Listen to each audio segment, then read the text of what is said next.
Mateo Kovacic to Manchester City. Yes, people, wife boy, and Fabrizio Romano has dropped another big blockbuster tweet regarding a Premier League Chelsea to Man City move, Mateo Kovacic.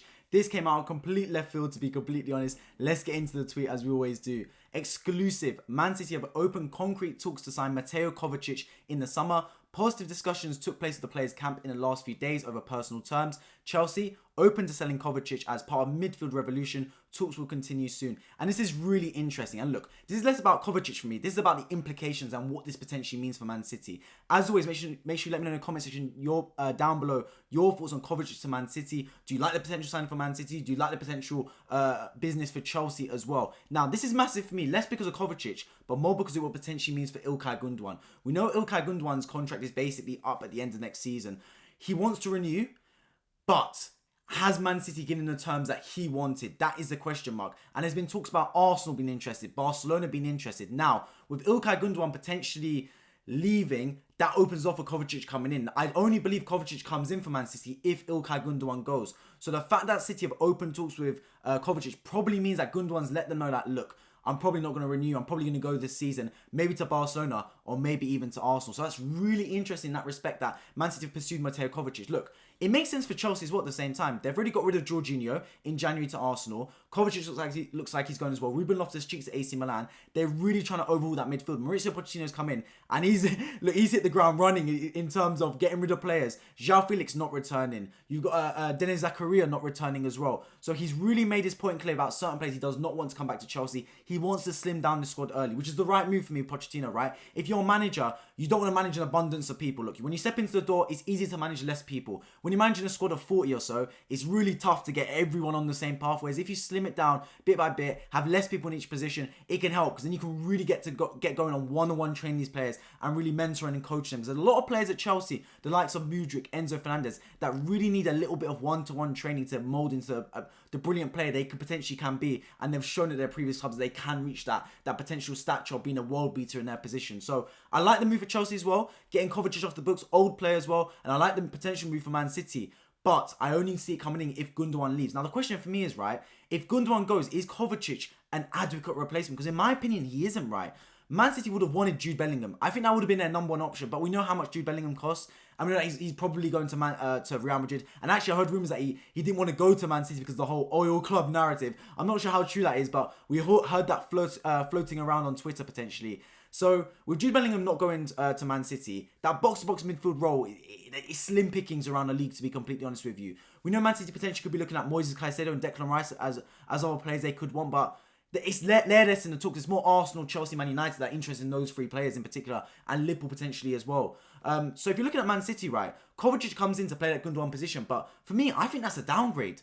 Gundogan is so important to Man City, especially in the latter ends of the season. Look, when it comes to crunch time, Gundogan steps up and is counted, man. When the pressure's on, they say pressure makes diamonds, and Gundogan is that diamond. I mean, this season against Everton, a game that Man City were, I'm not going to say struggling in, but they were going blow for blow with Everton. Everton were playing well. He scored, in my opinion, one of the goals of the season. He touches it with his right foot, swivels, and like half bicycle kicks it, half like just scissor kicks it into the goal. It's a brilliant finish to get Man City kick started. And I always say when you're playing against teams that play a low block defensive formation, that first goal is worth like 2 goals because the floodgates open from there, and Man City go on to win that game 3-0. Big goals and big games for Man City as well. 2 against Leeds as well to win that game. And even the season before this season when Man City were 2-0 down to Aston Villa at home, it was Gundogan that got the 2 goals to kickstart Man City and get them going and eventually win them the title, man. So if you look at Gundogan, he's a massive player. He was one of Pep's first signings since he walked into the door at Man City as well. So he's a gaping hole to fill. And I don't believe Kovacic does exactly that.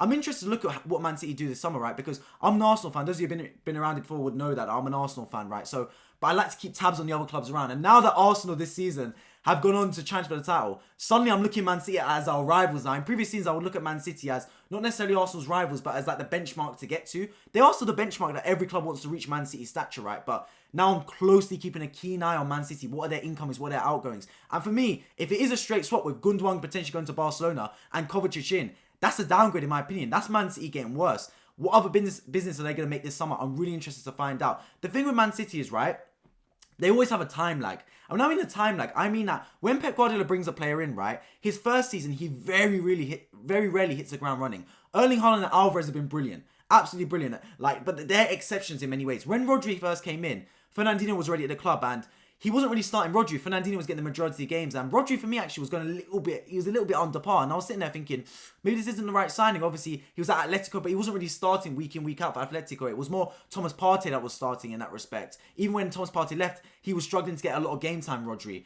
But his second season onwards, Rodri's been magnificent. And especially last season, the season that just finished, he was unbelievable. For me, CDM of the season slots right into that team of the season for me. Same with Jack Grealish. First season, struggled for me. Really struggled. I mean, when he was celebrating the title at the end, I was sitting there thinking, bro, like, should you really be celebrating that much? I know you won the league, but what was your contribution? This season, he can celebrate all he wants because he was a massive part. For me, Jack Grealish goes into my team of the season at left wing because of how much he stepped up at the back end of the season when he needed him most. Post-World Cup, he was there and he was counted for Man City. Scoring in big games, starting in big matches, basically being an influence on the game. So when I look at someone like Calvin Phillips, for example, is he going to make that step up in the second season? Struggled for game time this season, but I expect him to go up leaps and bounds. Remember, he was in the England squad when England made the Euro 2020 final. The man's not a scrub. The man's not a bum. He's a good footballer. He's just struggled for game time and fitness. I expect him to make a big step up next season. So you look at it and you think, even if Man City don't sign the players, there's certain players that are going to make that jump from the season before. Do you get what I mean? So for Man City, their squad's amazing as it is. Genuinely, I think they're going to win the treble this season. I've said it before. Obviously, they've won the Premier League over my club, Arsenal. I've sat down, I've said, although Arsenal did bottle it, it's only fair Man City won a title. They were the better team over 38 games. It is a 38-game marathon, not a 25-game sprint. So I have to hold my hands up and say fair play to Man City. They were the better team over the course of the season. I expect them to go on to win the FA Cup and Champions League and complete the treble. So then once you've got to that stage, right, it's all about consolidating the team. The other thing is mental fatigue becomes a factor, right? When you're Manchester City that has won every trophy, if you do win the Champions League under Pep Guardiola, how do you have that same appetite to keep winning football matches, that same hunger? Because it's hard, bro. It's like completing a video game and then trying to complete it again. Yes, you've got the ability to complete that video game again. You've done it before, but have you got the same hunger? Have you got the same drive, the same motivation to complete that video game? To complete that video game again? Have you got the same drive to play 30 hours on that game again to do it? Do you get what I mean? So for Man City, right, they've won 3 titles in a row. The thing that will keep them spurring on next season is you got to get that 4th in a row. No club's done it. No club's won the Premier League 4 times in a row. Man United have won 3 in a row twice. Man City are going to aim for that 4 in a row. And they're capable of doing it. They're the best team, in my opinion, in the league, and they have been for a while now. Liverpool have come close, but even Man City picked them to it on multiple seasons. And if I look at the squad right now, it's a squad that's hungry. This new system with I call it the 4 centre-back formation with Stones and Ake playing right back and left back, and potentially Kyle Walker in there as well. It's really good. I don't see weakness in Man City anymore. I've said it. I've reviewed a lot of Man City games on this channel. Feel free to check it out after you finish this video if you want to. I don't see weakness with Man City anymore. In previous seasons, I would go, you know what? For Man City, defend them well and then try and hit them on the counter-attack or on a set piece potentially. Man City now, they're not even vulnerable from set pieces. Set pieces have become their strength. When they were struggling against West Ham, it was Ake who scored from a set piece to get them going again. They ended up winning that game like 3-0 or something. So set pieces have become a strength for Man City. They've got Rodri, Ake, Ruben Diaz, John Stones, Akanji, Haaland, like big units in that team. You don't want to come up against Man City when it comes to a set piece. So look, they're looking like a really strong side, and this summer transfer window will be really interesting. But Kovacic to Man City, really interesting potential move. It makes sense for Chelsea, getting him off the books.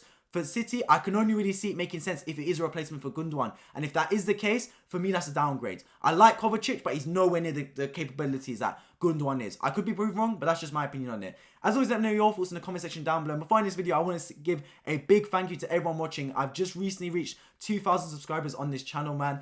Big up to everyone, man. It's been a massive, massive journey. This season has been so brilliant for growth, man. I literally hit 1,000 subscribers a few months ago. If that, like, it was definitely the end of 2022, the start of 2023. So again, reaching 2,000 subscribers is absolutely massive. I appreciate everyone tuning as always. If you're new around, make sure you subscribe on my road to now 3,000 subscribers. Drop a like down below and I hope to see you all in my next one. I've been Football. Take care.